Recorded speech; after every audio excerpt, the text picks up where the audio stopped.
Top Indiana lawmakers say they think the General Assembly should limit non-disclosure agreements for data centers. This follows several highly controversial data center proposals here in central Indiana. News 8's government reporter Garrett Bergquist joining us now to explain what might be in the cards. Garrett.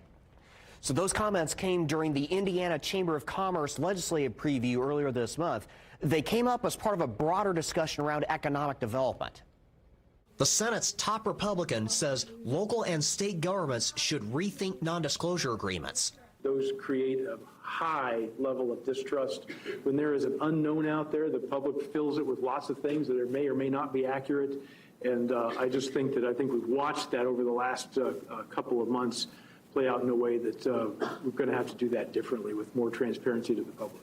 Transparency issues, coupled with environmental concerns, already derailed a data center planned for Franklin Township. Data centers proposed for the Martindale-Brightwood neighborhood and Decatur Township also have drawn protests. Non-disclosure agreements have shielded the details of those data centers from public view. Tech companies often use pseudonyms or third parties to make rezoning requests or buy land. We'll be excited to see that legislation and make sure we do all that we can so communities feel like they have every tool in the toolbox to help their communities, especially when it comes to issues of transparency. Consumer advocates say non-disclosure agreements do serve a purpose. They help protect proprietary information that could give someone a competitive advantage. But they say using them to block information that's in the public interest goes too far. Folks do have a right to know. They have a right to know basic information about what is the impact on my community going to be and what does that involve.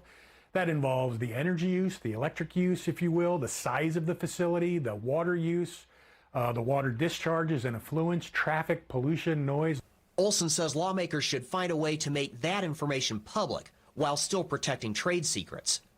He says he appreciates seeing top lawmakers from both parties responding to consumers' concerns. After Bray's comments, House Speaker Todd Houston said governments should be careful not to shut out data centers altogether. He says even though they don't directly employ many people, data centers can bring indirect economic benefits. Latency matters so much that literally companies build, because of AI, companies building those near those data centers because they can't, like, split seconds matter. So, like, you know, we need to take a holistic approach. If it's not what people want in their community, so be it. I just want to make sure they understand the full picture of it. Houston says because lawmakers will begin the 2026 session early next week, they plan to complete all legislative business by the end of February. I'm Garrett Bergquist for WISH TV and WishTV.com.